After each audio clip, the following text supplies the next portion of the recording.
المصري كان تعامل الحقيقة وكأن الفريق المصري يلعب في أبوجا أو يلعب في لاغوس. احنا عرب صحيح، ما طالبناش المساندة المطلقة للفريق المصري، ولكن لا أن نكون ضد الفريق المصري. هذا أسفي الأول.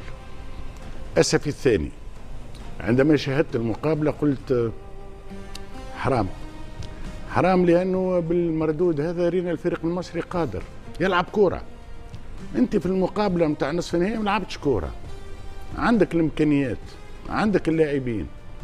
فنتأسف لأنه كنت نتصور وأنه لو قدم هذا الأداء في مواجهة السنغال حتى نصف هذا الأداء. راهو المقابلة متاع نصف النهائي وجعتنا برشا، وجعتنا برشا لأن ما شاهدناش الفريق المصري، شاهدناه في الدقيقة 80 عندما سجل له الهدف.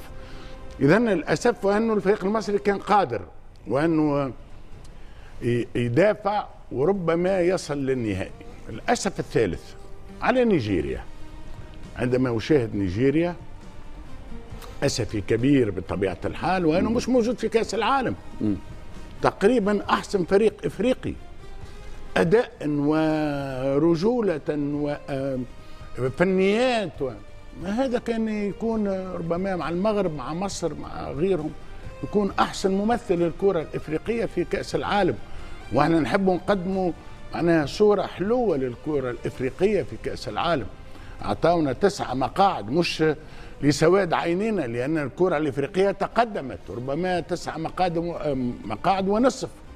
معناها نقول نيجيريا حرام ما هيش في كأس العالم. إذا أسف 3 مرات.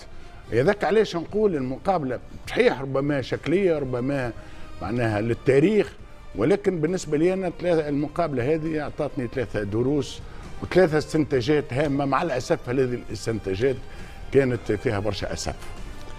خبير في المفردة وفي الكلمات كحال صابر وحال بدر وكذلك حسام، لكن سؤالي ماذا عن سؤالي؟ انتظرت الإجابة أنا وأنت رحت في اتجاه واتجاه منطقي وحقيقي، وهناك من يتفق معك في هذا، لكن أنا سألتك هل المواجهة مهمة كما ذكر وفند بدر أم كما ذكر صابر هي شكلية؟ مهمة جدا، لكن مش على مستوى الموارد المالية. قد تثبت كلامك وكلام بدر هي الفرحة. الفرحة النيجيرية قد تثبت طبعا، لأن فرحة شاهدناها ونشاهدها نتابع.